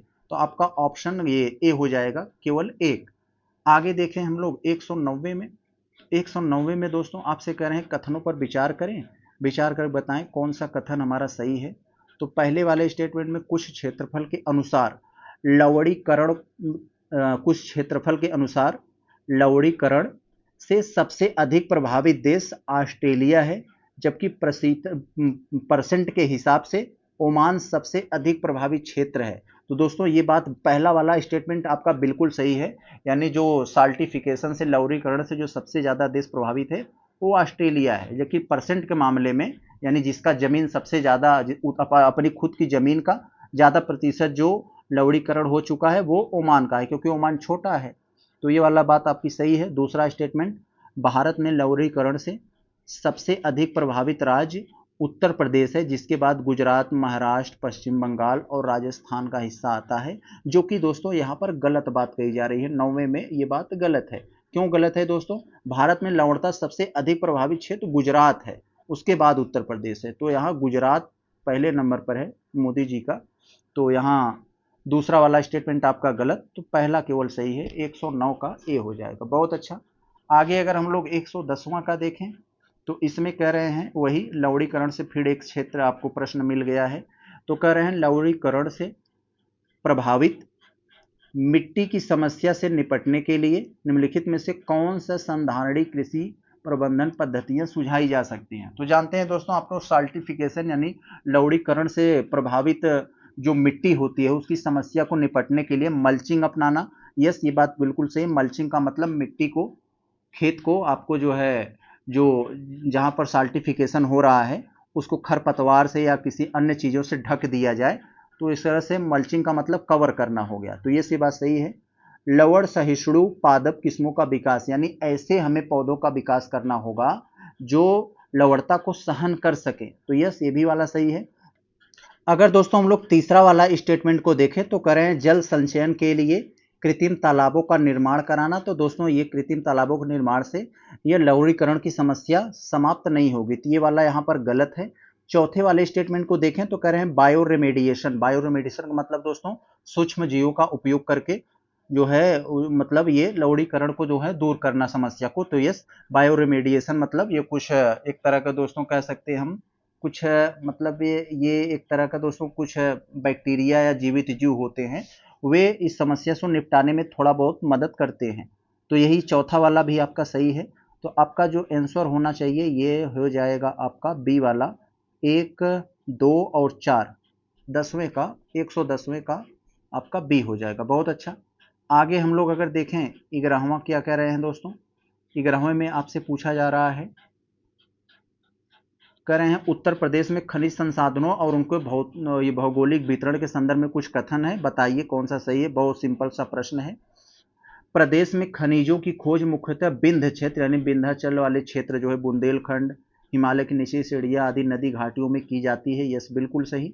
दूसरा है मिर्जापुर, झांसी, ललितपुर, चित्रकूट उन जिलों में शामिल है जिन्हें खनिज बाहुल क्षेत्र घोषित किया गया। यस, जो मध्य प्रदेश से सटे हुए बुंदेलखंड वाले एरिया हैं वो खनिज बाहुल क्षेत्र हैं। जैसे आपके हो गया दोस्तों उत्तर प्रदेश का जो मतलब झांसी, ललितपुर और इधर जो सोनभद्र, ये सब आपके खनिज बाहुल क्षेत्र है। तो ये भी सही है। तीसरा, सोनभद्र जिले में चाइना क्ले का लघु भंडार तथा सिलिमिनाइट का विशाल भंडार पाया जाता है। तो दोस्तों ये वाला बात आपकी गलत हो गई। सोनभद्र एक ऐसा जिला है, आप लोग जानते हैं, बहुत फेमस है, 4 राज्यों से सीमा साझा करता है और यहाँ पर दोस्तों खनिज भंडार से लबे-लब है। तो चाइना क्ले का लघु भंडार नहीं, अच्छा खासा चाइना मिट्टी का अच्छा खासा भंडार यहाँ मिलता है। तो तीसरा गलत हो गया। 111 का आपका जो है दोस्तों 111वें का जो आपका आंसर होगा तो वो हुआ 1-2 हो जाएगा आपका, यही सही है। आगे देखें 112वें का, तो इसमें दोस्तों कह रहे हैं आपको वही फिर सुमेलित करने के लिए दिए हैं। कौन सा सुमेलित नहीं है जरा बताएं। उद्योग एक तरफ हमें दे दिए हैं और दूसरी तरफ संबंधित प्रमुख क्षेत्र। तो कांच उद्योग कहाँ है दोस्तों, फिरोजाबाद में है, आप लोग जानते हैं कांच उद्योग के लिए प्रसिद्ध है। एल्युमिनियम उद्योग रेणुकूट, अलीगढ़, मेरठ, ये वाला तो यहाँ हो जाएगा। ऊनी वस्त्र उद्योग दोस्तों तो कानपुर, शाहगंज, अयोध्या और साइकिल उद्योग रामपुर, लखनऊ, प्रयागराज, ये तो सही है। यहाँ सी वाला दोस्तों ये सुमेलित नहीं है, यही वाला गलत है। तो दोस्तों यहाँ पर जो दिया है यहाँ पर डी में, तो ये डी वाला भी सही है। ऊनी वस्त्र उद्योग कानपुर, शाहजहांपुर, अयोध्या दे दिया है, तो ये नहीं होगा। ऊनी में एक तो कानपुर है, क्योंकि मैं जो कंफ्यूज हो रहा हूँ, ये कानपुर में पहली ऊनी मिल लगी थी, तो ये तो है, लेकिन शाहजहांपुर अयोध्या नहीं है यहाँ पर, तो ये वाला गलत हो जाएगा, इसीलिए गलत होगा। तो ऑप्शन सी आपका गलत हो जाएगा। आगे अगर हम लोग देखें तीसरे वाले में दोस्तों, तो किस शासक ने कव्वाली की धुन पर बड़ा ख्याल का प्रवर्तन किया था। तो दोस्तों हमारे ही गृह जनपद जौनपुर का एक पुराना शासक था हुसैन शाह सरकी, उसने ही किया था ख्याल का प्रवर्तन। ऑप्शन नंबर, धुन पर एक बड़ा ख्याल का प्रवर्तन किया था, ऑप्शन बी। जो कि आप जानते हैं जौनपुर जिले का स्थापना किसने के, जौनपुर का स्थापना दोस्तों फिरोज शाह ने किया था अपने भाई मोहम्मद बिन तुगलक की याद में। आगे जरा हम लोग देखें 14 में दोस्तों क्या कह रहे हैं, तो इसमें आपको एक तरफ संग्रहालय दे दिए गए हैं और दूसरी तरफ आपको उसका लोकेशन दे दिया गया है। तो बताइए कौन सा संग्रहालय कहाँ है और कौन सा सही सुमेलित है इसको बताना है। तो एक तो आपको दे दिया स्वतंत्रता संग्राम संग्रहालय। स्वतंत्रता संग्राम संग्रहालय दोस्तों कहाँ पर है, तो ये दिया है दोस्तों, ये मेरठ में है। तो ये बात तो यहाँ पर बिल्कुल सही है। और भीमराव अंबेडकर संग्रहालय लखनऊ में नहीं दोस्तों, यह है रामपुर में है। तो ये तो रामपुर में है, तो ये गलत हो गया दूसरा वाला, पहला वाला आपका सही है। राजकीय बौद्ध संग्रहालय यस कुशीनगर में है, जहाँ बुद्ध को जो है निर्वाण प्राप्ति हुई थी, ये भी सही है। राजकीय पुरातत्व संग्रहालय, राजकीय पुरातत्व संग्रहालय दोस्तों कन्नौज में है, तो ये भी बात सही है। तो आपका आंसर जो होगा 1 3 4, तो केवल 3 है आपके, ऑप्शन बी आपका आंसर हो जाएगा ये वाला। बहुत अच्छा। आगे देखें हम लोग 15 वाले में। तो इसमें दोस्तों कहा जा रहा है आपसे कि निम्नलिखित कथनों पर विचार करें, विचार करके बताएं कौन सा हमारा कथन सही है। तो देखते हैं हम लोग। पहला में, जस्टिस पार्टी का आंदोलन प्रमुख नेता टी.एस. नायर, पी. त्यागराज चेट्टी एवं सी.एन. मुदलियार मध्यवर्ती जातियों से संबंधित थे। तो यस, ये वाला बिल्कुल आपका सही है, ये कथन तो बिल्कुल सही है। दूसरे में, इस आंदोलन का उद्देश्य मद्रास प्रेसिडेंसी में ब्राह्मणों के वर्चस्व को चुनौती देना और पिछड़ी जातियों को राजनीतिक एवं शैक्षिक अवसर प्रदान करना। जी बिल्कुल एकदम सही है। जस्टिस पार्टी, नाम से ही जस्टिस है तो जस्टिस दिलाना भी था। तो तीसरे वाले से कह रहे हैं 1916 में the south Indian liberation federation की स्थापना इसी आंदोलन से जुड़ा हुआ था। जी बिल्कुल, आपका 3 के तीनों कथन सही हैं। अगर 15वें को देखें तो हमारा ऑप्शन डी हो जाएगा। आगे देखें हम लोग 16 वाले में।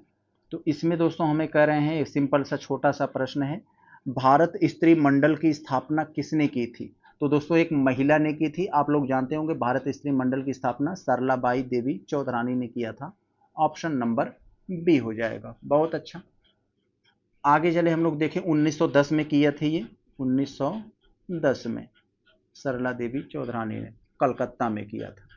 आगे देखें दोस्तों हम लोग अगर ये 17 वाले में, तो 17 वाले में दोस्तों क्या कह रहे हैं हमसे, कथनों पर कुछ कथन दे दिए हैं, बताइए कौन सा सही है। तो दोस्तों कुछ कथन दे दिए हैं और हमें पढ़कर बताना है कि सही उत्तर देना है इसका।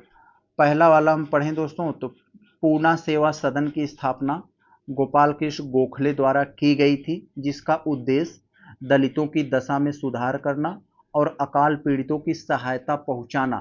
तो दोस्तों ये बात यहाँ पर बिल्कुल गलत है, क्योंकि दोस्तों पूना सेवा सदन की स्थापना जीके देवधर नामक और रमाबाई रानाडे द्वारा किया गया था।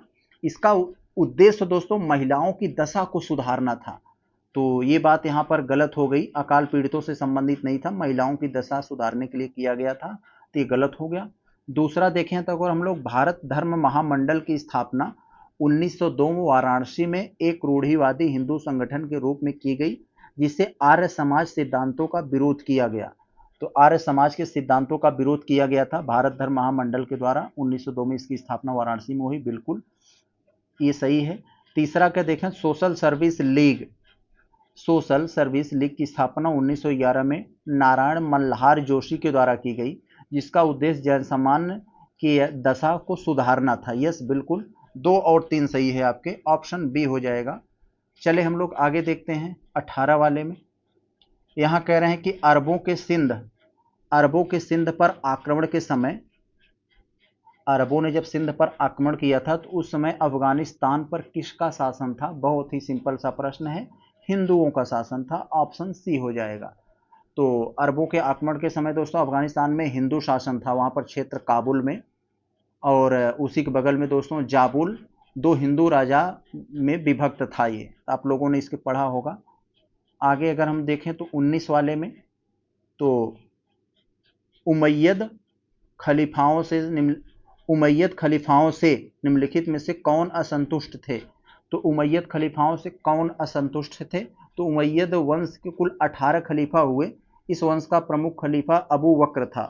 तो इसमें दोस्तों जो मतलब असंतुष्ट थे, ईरानी लोग असंतुष्ट थे, कुरैशी, अरबों का एक वर्ग भी इससे असंतुष्ट था, सभी थे, ऑप्शन डी हो जाएगा। तो हम लोग देखते हैं क्वेश्चन नंबर 120। बहुत अच्छा, आपको गयासुद्दीन बलबन के प्रारंभिक जीवन के संदर्भ में कुछ स्टेटमेंट दिए गए हैं, उनको पढ़कर आपको सही उत्तर देना है। तो आप लोग जानते हैं दोस्तों, गयासुद्दीन बलबन को बचपन में ही मंगोलों ने पकड़कर उसे बगदाद में, बगदाद कहाँ है दोस्तों, इराक की राजधानी है, तो बगदाद में एक गुलाम के रूप में बेच दिया था। यस दोस्तों, यस, किसको बेचा था, इल्तुमिश को दोस्तों बेच दिया था। इल्तुमिश ने बलबन को 1233 ईस्वी में खरीदा था, लेकिन कब खरीदा था दोस्तों, लाहौर विजय के बाद नहीं दोस्तों, ग्वालियर विजय के बाद। ये 1233 में ग्वालियर विजय के बाद उसे जो है ये इल्तुमिश ने खरीदा था। तो यहां पर ये इसकी वजह से गलत हो गया ये दूसरा स्टेटमेंट। आपका जो आंसर होगा ऑप्शन ए हो जाएगा, 120 का ए। तो दोस्तों क्वेश्चन नंबर 131 में आपसे पूछा जा रहा है कि रजिया सुल्तान के शासनकाल में अमीर ए आखुर पद पर किसे नियुक्त किया गया था। तो आप लोग जानते हैं रजिया सुल्तान दिल्ली सल्तनत यानी गुलाम वंश से संबंधित एक महिला शासिका थी, बहुत ही अच्छा नाम है इनका दिल्ली सल्तनत में। तो कह रहे हैं कि अमीर ए आखुर पद, अमीर ए आखुर पद जानते हैं अश्वशाला का प्रधान, जो घोड़े होते थे उनके मैनेजमेंट का जो मुखिया होता था उसे अमीर ए आखुर कहा जाता था।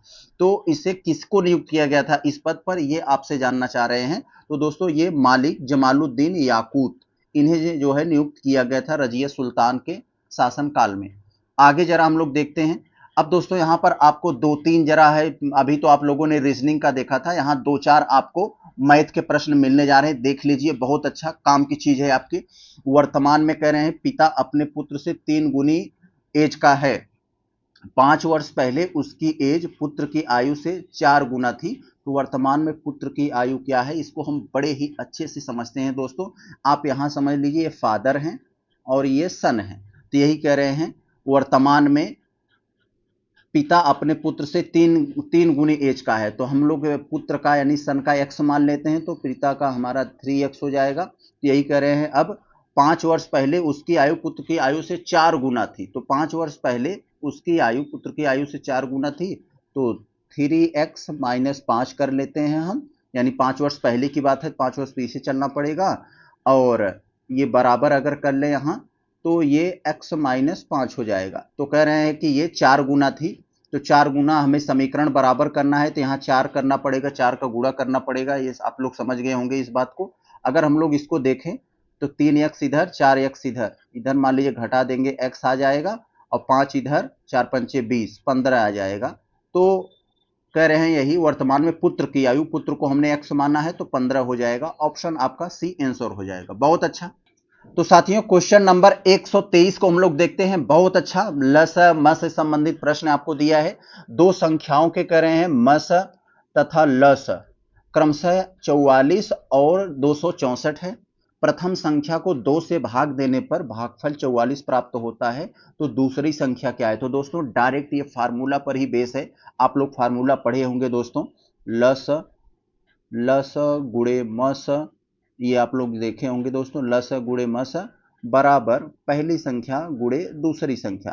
तो दोस्तों यहाँ लस आपको दे दिया है दोस्तों, यहाँ पर यहाँ मस पहले आपको महत्तम समापवर्तक है यानी 44 गुणे मस यहाँ 264 है, तो 264। और प्रथम संख्या कह रहे हैं 2 से भाग देने पर भागफल 44 प्राप्त हो जाता है। इसका मतलब 2 से गुणा कर दें हम इस 44 में तो हमें ये प्रथम संख्या मालूम चल जाएगी। तो 44 दूना दोस्तों यहाँ पर जो हो जाएगा आपका 44 दूना 88 हो जाएगा। तो ये 44 दूना 88 हो गया, तो ये बात यहाँ 88 हो गई, और गुणे ये दूसरी संख्या, तो 88 को यहाँ भेजकर भाग कर देंगे तो आपका जो दोस्तों आंसर आएगा, यहाँ पर आपको सारी चीजें मिल जाएगी, 100 आपका 32 आ जाएगा ये वाला। तो ऑप्शन सी आपका आंसर हो जाएगा। आप लोग समझ गए होंगे, पक्षांतर करना है हमें, इसको इधर ले जाकर डिवाइड कर देंगे। तो साथियों हम लोग देखते हैं क्वेश्चन नंबर 124। बहुत अच्छा, ऐसे प्रश्न आपको बहुत सारी जगह पर बहुत सारे एग्जाम में मिलते हैं और बच्चे जो है ऐसे नहीं कर पाते हैं, तो इसको हम बड़े ही आसानी से करके दिखाते हैं आपको हमेशा के लिए याद हो जाएगा। तो कह रहे हैं किसी कक्षा में 100 छात्रों में से, यानी टोटल जो छात्र हैं दोस्तों किसी कक्षा में वो 100 छात्र हैं, इसको यहाँ आपको याद रखना पड़ेगा। 100 छात्र हैं, 100 छात्रों में से 40 छात्र अंग्रेजी में अनुत्तीर्ण यानी फेल हो गए, 40 छात्र अंग्रेजी में फेल हो गए, 22 छात्र हिंदी में फेल हो गए। यदि 15 छात्र अंग्रेजी और हिंदी दोनों में फेल हुए तो छात्रों की संख्या जो दोनों में उत्तीर्ण हुए। तो दोस्तों यही आपको हम वेन डायग्राम के माध्यम से बता देते हैं, याद हो जाएगा। 100 छात्र हैं दोस्तों, इनमें से दोस्तों ऐसे कर लीजिए पहले, ये मान लीजिए ये अंग्रेजी का हो गया और एक हिंदी का हो गया। तो अंग्रेजी हो गया, ये हिंदी हो गया। अब कह रहे हैं कि आपको सबसे पहले इसमें वही भरना होता है जो कॉमन वाला हो। तो कॉमन वाला कौन सा है दोस्तों यहाँ पर, तो आप लोग ये देख लीजिए 15 छात्र अंग्रेजी और हिंदी दोनों में फेल हुए, तो यहाँ पर हम कॉमन वाले में ये 15 भर देते हैं, यानी ये 15 छात्र कौन हो गए, जो हिंदी और अंग्रेजी दोनों में फेल हुए। तो दोस्तों हम इसे जो है अंग्रेजी समझ लेते हैं इंग्लिश, और इसे हिंदी समझ लेते हैं, इस वाले गोले को। अब दोस्तों देखो, कॉमन में 15 आ गया। अब आप कह रहे हैं कि 40 छात्र अंग्रेजी में फेल हुए, तो 40 अंग्रेजी में फेल हुए हैं, 15 पहले से ही कॉमन में है, तो आपका यहाँ 25 आ जाएगा, ये आप समझ गए। और यहाँ कह रहे हैं कि 22 छात्र हिंदी में फेल हुए, तो 22 में पहले से ही 15 बैठा हुआ है, तो यहाँ 7 हो जाएगा। तो आप ये समझ लीजिए कुल कितने फेल हुए, 15, 25, 40, 7, 47, कुल 47 फेल हुए, कितने में से, 100 में से। 100 में से 47 निकाल देंगे तो आपका 53 आंसर हो जाएगा। ये 53 ऑप्शन सी में जो बैठा हुआ है, तो ऑप्शन नंबर ये सी आपका उत्तर हो जाएगा। देख लीजिए आप, यही है ऑप्शन सी। बहुत अच्छा। क्वेश्चन नंबर 126 में आपको एवरेज से संबंधित एक बहुत ही महत्वपूर्ण, बहुत ही सरल, बहुत बार पूछा जाने वाला प्रश्न दिया है। तीन संख्याओं का औसत 135 है, तो 135 है तीन संख्याओं का औसत, उनमें जो सबसे बड़ी है तीनों संख्याओं में, वो कह रहे हैं संख्या वो 180 है, तथा अन्य दो संख्याओं का अंतर 25 है। तो दो बाकी जो अन्य दो संख्या है उन दोनों का डिफरेंस 25 है। तो सबसे छोटी संख्या को आपको बताना है। तो दोस्तों कुछ नहीं करना है, ये तीन संख्याओं को हम लोग मालूम है, तीन संख्या है, औसत 135 है, तो इन संख्याओं, तीनों संख्याओं का योग क्या होगा, 3 गुणे 135 कर देंगे तो आपका 405 आ जाएगा। यस।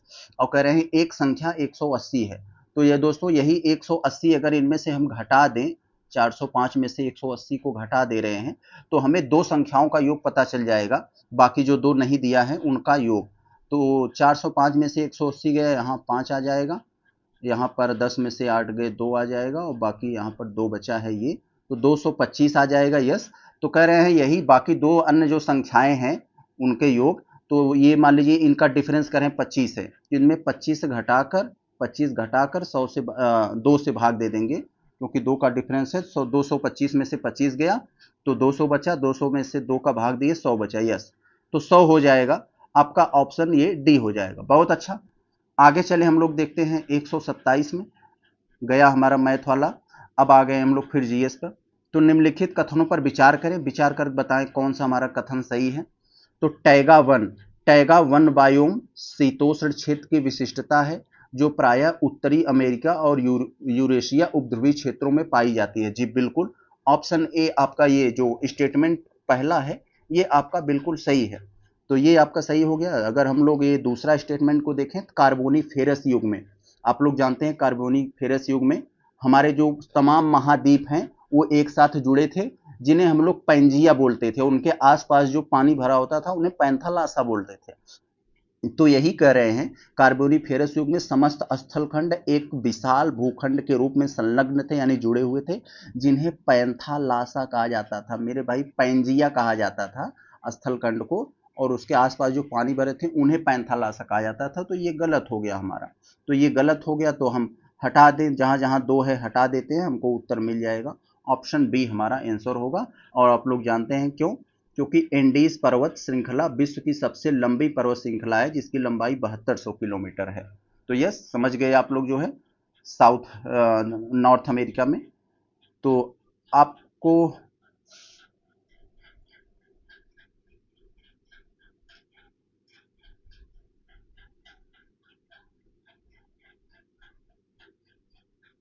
और साथियों तीसरा वाला क्यों सही है जरा देखते हैं। एंडीज पर्वत श्रृंखला विश्व की सबसे लंबी पर्वत श्रृंखला है, जो 7200 किलोमीटर की है, दक्षिण अमेरिका में है। तो यहां आप लोग समझ गए, ये भी सही है, तो 1 और 3 सही है आपका। आगे अगर हम लोग देखें 28 में दोस्तों, यहां दिया है, बहुत अच्छा प्रश्न है, सारगैसो सागर से संबंधित है। सारगैसो सागर आप लोग जानते हैं, ये उत्तरी अटलांटिक महासागर का हिस्सा है, जो किसी भी स्थल से नहीं घिरा है, और ये एक तरह से कह सकते हैं जलीय क्षेत्र से ही घिरा है। तो एक सारगैसम नामक एक प्लांट इसमें पाया जाता है, इसी के नाम पर ये सारगैसो रखा गया है दोस्तों। तो समुद्री शैवाल होता है सारगैसम नाम का, तो उसी के नाम पर ये रखा गया है। तो कह रहे हैं सारगैसम सागर निम्नलिखित में से कौन सी विशेषता उसे अन्य सागरों से भिन्न करती है। तो दोस्तों यही है कि यह किसी भी महाद्वीपीय तट से नहीं घिरा है, यानी इसके पास कोई भी भूभाग नहीं है इसके किनारे। तो ऑप्शन सी आपका आंसर हो जाएगा। आगे अगर हम लोग देखते हैं ये क्वेश्चन नंबर ये 29 में, तो 29 में आपसे कह रहे हैं कि वही कथन कारण दे दिए हैं आपको।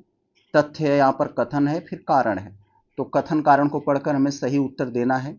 तो भारत में अधिकांश कोयला गोंडवाना शैल समूह से प्राप्त होता है। जी बिल्कुल सही, ऑप्शन ये आपका जो कथन है, स्टेटमेंट है, ये सही है।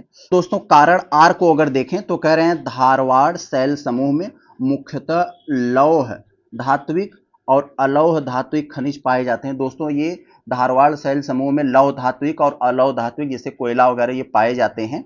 दोनों कथन सही है दोस्तों, कथन भी सही है और ये आर भी सही है। लेकिन आर ए को जो ए कह रहा है कि गोंडवाना शैल समूह में प्राप्त होता है, क्यों प्राप्त होता है, ये इसको जो है एक्सप्लेन नहीं कर पाया।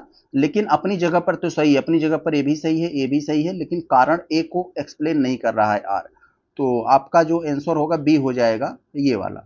आगे चले देखें हम लोग, ये 129 हो गया। 130 वाले में कह रहे हैं कि कुछ आपको जोड़े दे दिए गए हैं, तो कह रहे हैं उन जोड़ों पर विचार करके बताइए। एक तरफ स्थल है और दूसरी तरफ उसकी स्थिति, लोकेशन है, राज्य है। बताइए कौन सा हमारा सही है। तो बन्नी चारागाह दोस्तों गुजरात में है, यस बिल्कुल सही, बन्नी चारागाह गुजरात में है। बग्याल चारागाह उत्तराखंड में है, ये भी सही है। खजियार, खजियार जानते हैं दोस्तों, जिसे मिनी स्विट्जरलैंड कहा जाता है, हिमाचल प्रदेश में है। अभी जो जम्मू कश्मीर के अनंतनाग जिले में ये पहलगाम है जहां पर आतंकी हमला हुआ था, तो वो भी जो है दोस्तों जम्मू कश्मीर है। इसे भी जो है भारत का स्विट्जरलैंड कहा जाता है। तो याद रखिए, खजियार को भी स्विट्जरलैंड कहा जाता है भारत का, पहलगाम को भी। तो लेकिन पहलगाम को तो आपको ज़्यादा किताबों में नहीं मिलेगा, किताबों में ज़्यादा आपको ये खजियार ही मिलेगा। तो सब सही है, यहाँ पर ऑप्शन डी आपका आंसर हो जाएगा। आगे चले हम लोग अगर देखें तो 131 में दोस्तों क्या कह रहे हैं हमसे, तो 131 में कह रहे हैं कुछ जोड़े दे दिए गए हैं, बताइए हमारा कौन सा सुमेलित नहीं है। तो भीमसेन कायस्थ, भीमसेन कायस्थ दोस्तों तारीख ए दिलकुशा ने लिखा है। तारीख ए दिलकुशा के लेखक कौन है, भीमसेन कायस्थ। आपको जहां दिलकुशा आए तो आप ज्यादातर समझ जाइएगा वो भीमसेन से संबंधित, यानी भीम है, भारी भरकम है, तो हमेशा उनका दिल खुश रहेगा, तो ऐसे समझ लीजिए। इसी तरह से तो आपका यहाँ पर पहला वाला तो स्टेटमेंट आपका सही हो गया। चंद्रभान ब्राह्मण, चंद्रभान ब्राह्मण दोस्तों चहार चमन लिखे हैं, यस ये भी है। और ये मतलब औरंगजेब की घटनाओं से संबंधित उस समय का है, तो ये भी आपका सही है। ईश्वरदास नागर फुतुहात ए आलमगिरी, यस ईश्वरदास नागर फुतुहात ए आलमगिरी लिखे हैं, तो ये भी आपका सही है। और ये देखिए ये जो चौथे वाले में लिखा है सुजान राय भंडारी, सुजान राय भंडारी कह रहे हैं नुस्खा ए दिलकुशा ले लिखा है। दोस्तों यही गलत, अभी मैंने बताया दिलकुशा, तो ये भीमसेन ने ही लिखे हैं। दिलकुशा आए तो आप भीमसेन समझ जाइएगा, ये आपका यहाँ गलत हो जाएगा चौथा। तो आपका जो हुआ ऑप्शन बी होगा, केवल 3 होगा। आगे चले हम लोग देखते हैं 132 वाले में जो आपसे पूछ रहे हैं कि आपको कह रहे हैं अनुद्योगीकरण यानी डी इंडस्ट्रियलाइजेशन की प्रक्रिया के संदर्भ में कौन सा कथन सही है, आपको कथनों पर विचार करके बताना है। तो दोस्तों डी इंडस्ट्रियलाइजेशन का मतलब होता है उद्योगों का पतन। भारत में उद्योगों का पतन की प्रक्रिया में कुछ कथन दिए गए हैं। तो पहला है कि भारत में अनुद्योगीकरण की प्रक्रिया 1813 के चार्टर अधिनियम के पश्चात प्रारंभ हुई, जब ईस्ट इंडिया कंपनी का भारतीय व्यापार पर एकाधिकार समाप्त कर दिया गया था। आप लोग जानते हैं 1813 में एकाधिकार समाप्त हुआ, लेकिन चाय और चीन के साथ व्यापार चल रहा था जो 33 में ये भी समाप्त कर दिया गया। तो दोनों कथन आपके सही हैं, आपका स्टेटमेंट सी हो जाएगा, ये ऑप्शन सी, कि हमारा सी सही है, 32 का सी। आगे जरा हम लोग देखते हैं ये 33 वाले में, तो इसमें कह रहे हैं कि भारत में विकसित गांधार कला, गांधार कला जो भारत के पश्चिम क्षेत्र में ये विकसित हुई थी, पाकिस्तान के आसपास। तो गांधार कला के संदर्भ में आपके कथनों पर कुछ कथन दे दिए गए, इस पर विचार करके बताएं कौन सा हमारा सही है। तो पहला हम देखें तो गांधार कला हेलेनिस्टिक कला की देन है, जो यूनानियों और गैर यूनानियों के संपर्क से उत्पन्न हुई थी। तो यस ये वाला स्टेटमेंट आपका सही है, ये पहला वाला। दूसरा वाला कह रहे हैं भारत में हेलेनिस्टिक कला की शुरुआत कुषाण शासकों ने किया था। तो दोस्तों जो कि गलत बात है, कुषाण शासकों ने नहीं किया था, हिंद यूनानियों के माध्यम से हुई थी। तो यहाँ पर कुषाण शासकों की जगह हिंद शासकों होता, हिंद और यूनानियों उसके माध्यम से हो जाता। तो ये वाला आपका गलत हो। तीसरा स्टेट में कह रहे हैं दोस्तों गांधार कला भारत के पश्चिम उत्तर सीमा वाले क्षेत्रों में हुई थी, यस ये वाला स्टेटमेंट आपका बिल्कुल सही है। तो आपका जो हो जाएगा 1 और 3 हो जाएगा ये बी, 133 का बी हो जाएगा। 34 वाले को अगर हम लोग देखें तो भारत में चांदी के सर्वाधिक सिक्के किसके शासनकाल में चलाए गए थे या किसने चलाए थे सर्वाधिक चांदी के सिक्के।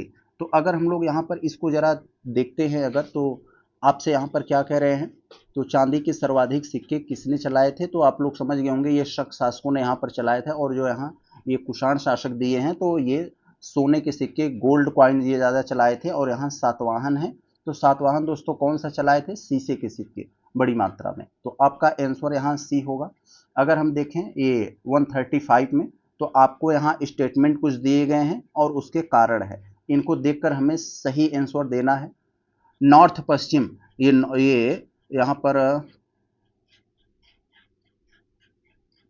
तो अगर हम क्वेश्चन नंबर 135 वाले को देखें तो आपको यहाँ स्टेटमेंट दिए गए हैं और उसके कारण दिए गए हैं, इनको पढ़कर हमें सही आंसर देने हैं। तो देख रहे हैं यहाँ कह रहे हैं उत्तर पश्चिम भारत में मई के महीने में धूल भरी आंधियां और शुष्क हवाएं अक्सर चलती है जिन्हें हम लोग लू कहते हैं। यस दोस्तों, हमारे जो है यूपी बिहार अगर जो और इसके पीछे वाले क्षेत्र को हम लोग देखें, इसके पश्चिम वाले हरियाणा और ये सब, तो वहाँ ये लू चलती है उत्तर पश्चिम मई के महीने में। तो ये वाला स्टेटमेंट सही है। क्यों चलती है, शुष्क एवं आर्द्र वायु संहतियों के अचानक संपर्क में आने से स्थानीय स्तर पर तेज तूफान उत्पन्न होते हैं, इसीलिए। तो ये आपका जो है कारण इसको ए को एक्सप्लेन भी कर रहा है, तो आपका आंसर वही हो जाएगा कि यार दोनों सही हैं। आर ए को एक्सप्लेन भी कर रहा है। तो अगर हम यहाँ पर इसके देखें तो कौन सा हमारा यहाँ पर ऑप्शन इसको सेटिस्फाइड कर रहा है, तो ए वाला हो जाएगा हमारा। आगे अगर हम लोग ये देखें जैसे ये 36 में, तो इसमें कह रहे हैं कि दक्षिण पश्चिम मानसून, जानते हैं भारत में सबसे ज़्यादा वर्षा इसी से मानसून से होती है। तो दक्षिण पश्चिम मानसून काल में भारत के कुछ मतलब काल में बारिश के कुछ दिनों के बाद यदि 1, 2 या कई सप्ताह तक वर्षा रुक जाए तो उसे क्या कहते हैं दोस्तों, उसे विच्छेद। विच्छेद नाम आते ही आप वहाँ तुरंत आप कनेक्ट हो जाएंगे कि दक्षिण पश्चिम मानसून साउथ वेस्ट मानसून से जो वर्षा होती है अगर वो कुछ दिनों के लिए बीच में रुक जाए, जो कुछ दिन या कई सप्ताह हो सकता है, तो उसे क्या कहते हैं, मानसून विच्छेद। विच्छेद मतलब अलग होना, टूट जाना। तो यही है बी आपका आंसर होगा। अगर हम 137 वाले को यहाँ देखें तो इसमें आपसे कह रहे हैं कि कितने कथन है, आपको कुछ स्टेटमेंट दिए गए हैं, इन्हीं स्टेटमेंट को हमें पढ़कर बताना है और उसके जो है बताना है कि कौन सा हमारा ऑप्शन सही होगा। तो अगर हम देखें यहाँ ये स्टेटमेंट 1 में, तो कह रहे हैं vernacular press act. Vernacular press act आप लोग देखते ही समझ जाएंगे कि लॉर्ड लिटन के शासनकाल में आया था। प्रेस को भारतीय भाषाओं में न छपे, सिर्फ इंग्लिश में छपे, उसके लिए आया था। तो वर्नाकुलर प्रेस एक्ट और आर्म्स एक्ट दोनों ही लॉर्ड लिटन के कार्यकाल में हुआ था। यस दोस्तों, 1876 से 1880 तक लॉर्ड लिटन था, फिर 80 से 84 के बाद आ गया था लॉर्ड रिपन। तो ये वाला तो आपका बिल्कुल सही है। ये प्रथम कारखाना अधिनियम और शिक्षा आयोग दोनों ही लॉर्ड रिपन के कार्यकाल से संबंधित है। तो यस दोस्तों, आप लोग जानते हैं शिक्षा आयोग जिसे हंटर आयोग कहा जाता है 1882 में आया था। और यहाँ पर क्या है, प्रथम कारखाना अधिनियम 1881 में आया था। तो दोनों ही अभी मैंने बताया कि 80 से 84 के बीच लॉर्ड रिपन था, तो लॉर्ड रिपन के कार्यकाल से ही सही है। तिथि में कह रहे हैं द्वितीय अफगान युद्ध और इल्बर्ट बिल विवाद दोनों ही एक ही जनरल, दोनों ही गवर्नर जनरल, मतलब एक ही गवर्नर जनरल के शासनकाल में घटित हुई थी। तो ये बात दोस्तों गलत है। क्यों? क्योंकि अफगान युद्ध दोस्तों ये 1878 के आसपास ये हुआ था, 1878 से 80 के बीच चला था। और तो ये इसका मतलब ये कौन हो गया, ये लॉर्ड लिटन के शासनकाल के संबंधित हो गया। और ये जो इल्बर्ट बिल विवाद आया था, इल्बर्ट बिल विवाद दोस्तों ये 1883 में आया था, ये लॉर्ड रिपन के शासनकाल में। लॉर्ड रिपन जानते हैं दोस्तों, इल्बर्ट बिल विवाद आया था कि अब भारतीय जज भी यूरोपियों की सुनवाई कर सकते हैं, जिसको लेकर यूरोपियों ने विवाद किया, कहा कि ये छोटे और काले तुच्छ लोग हमारी सुनवाई नहीं कर सकते। तो इसके लिए यह विवाद हुआ था। तो ये तीसरा गलत हो गया। तो आपका 1 और 2 केवल सही हुआ, यानी केवल 2 कथन सही है, ऑप्शन बी होगा। आगे अगर हम लोग 38 वाले को देखें तो इसमें भी क्रोनोलॉजी से संबंधित आपको क्वेश्चन दिए गए हैं। तो इसको क्या कहेंगे, कैसे करेंगे, देखते हैं। कुछ घटनाएं दी गई हैं, सती प्रथा निषेध कानून, शारदा अधिनियम, हिंदू विवाह विधवा पुनर्विवाह नियम, हिंदू महिला संपत्ति कानून। तो सबके बारे में आप लोग जानते हैं, सबका डेट आपको पता होगा दोस्तों। तो सबसे पहले आप लोग ये यहाँ पर थोड़ा सा देख लीजिए दोस्तों। आपको सबसे पहले आपको दिमाग में क्या आएगा, ये सब देखते हुए आपको दिमाग में यही आना चाहिए यार कि जो विधवा सती प्रथा कानून था वो 1829 से संबंधित था। राजा राम मोहन राय के प्रयासों से हुआ था, क्योंकि उनकी भाभी जब सती हुई थी तभी उन्होंने प्रण लिया था कि भाई अब कोई महिला सती नहीं होगी। तो 1829 में ये हुआ था। और इसको तो जानते हैं दोस्तों, शारदा अधिनियम, ये इसके जस्ट 100 साल बाद हुआ था। इसके जस्ट 100 साल बाद ये हुआ था। इसको बारे में तो आप लोग समझ गए होंगे, यानी 1830 के साथ, ओ सॉरी 100 साल बाद हुआ तो 1930 हो जाएगा यहाँ। तो हिंदू विधवा पुनर्विवाह अधिनियम आप लोग जानते हैं 1856 में ईश्वरचंद्र विद्यासागर के प्रयासों से हुआ था ये। तो ये तब हुआ था। और हिंदू महिला संपत्ति कानून दोस्तों, हिंदू महिला संपत्ति कानून ये कब आया था? तो ये आया था दोस्तों 1937 में। 1937 में आया था। तो सबसे लास्ट में यही हुआ चौथा, और सबसे पहला एक। तो एक और हिंदू ये कौन हुआ? तो सबसे पहले कौन सी घटना घटी थी यहाँ? 1829 हो जाएगा, 1856, 1937। तो सबसे पहले कौन सी घटना यहाँ हुई? 1829 वाला एक हो जाएगा। फिर उसके बाद दोस्तों कौन हुई? ये 1856 3 वाला हुआ। तो ऑप्शन सी हो जाएगा यही। और सबसे लास्ट में ये आपका ये चौथा। बहुत अच्छा। आगे अगर हम लोग देखें 39 वाले में, तो इसमें आपसे कह रहे हैं कि कितने जोड़े ऐसे हैं जो संगठन तथा उसके संस्थापक के रूप में सुमेलित है? तो जरा देखते हैं। अनुशीलन समिति कलकत्ता में बारिंद कुमार घोष, यस ये वाला तो सही है। स्वदेश बांधव समिति, तो अश्विनी कुमार दत्त, ये भी सही है। Hindustan socialist Republic association Delhi में चंद्रशेखर आज़ाद बनी थी दोस्तों, जिसे हम लोग हशरा कहते हैं, तो 1928 में, जिसका लक्ष्य था सैंडर्स की हत्या करना। तो ये तो सही है सब आपके, पहला दूसरा तीसरा सब सही है। चौथा वाला में देखते हैं। भारत माता समिति अंबा प्रसाद एवं अजीत सिंह से संबंधित है। तो दोस्तों ये वाला बात यहाँ पर गलत हो गई। क्यों दोस्तों? भारत माता सोसाइटी 1907 में हुआ था ये, 1907 में, जो दोस्तों पंजाब से संबंधित था। ब्रिटिश विरोधी एक तरह का आंदोलन था दोस्तों। तो ये जो है इनसे संबंधित तो नहीं था दोस्तों। एक वहाँ पर थे उससे संबंधित था, याद मुझे नहीं आ रहा है यहाँ पर थोड़ा सा, ब्रह्मचारी करके नाम थे, और एक चटर्जी करके उनका नाम था। तो पूरा नाम मुझे नहीं याद आ रहा है, लेकिन ये नहीं थे। तो ये चौथा आपका नहीं होगा। तो केवल 3 आपका ऑप्शन डी हो जाएगा। केवल 3 ये संबंधित है। बहुत अच्छा। आगे अगर हम लोग देखें लास्ट वाले में, जो 140 प्रश्न में आपसे कर रहे हैं, लिन-लिथगो आयोग, जो कृषि से संबंधित आयोग था। कृषि से संबंधित एक आयोग गठित किया गया था, कृषि की अर्थव्यवस्थाओं का आकलन करना, कृषि से संबंधित बातों को जानना। तो संबंध निम्नलिखित में से किस क्षेत्र से था? तो भूमि सुधार से संबंधित कह सकते हैं। ऑप्शन बी हो जाएगा, भूमि सुधार और कृषि भी का भी मामला इसमें था। तो ऑप्शन बी हो जाएगा। तो दोस्तों हम लोगों ने आज ये जो विजन की जो 5वीं प्रैक्टिस टेस्ट था, इसको जीएस वाले पोर्शन को खत्म कर दिया। अब हम लोग यही जो 5वीं टेस्ट सीरीज है, इसके सामान्य हिंदी वाले को देख लेंगे, तो ये हमारा विजन का पूरा कंप्लीट हो जाएगा। इसके बाद हम अन्य टेस्ट सीरीज को देखेंगे। तो चलते हैं, मिलते हैं।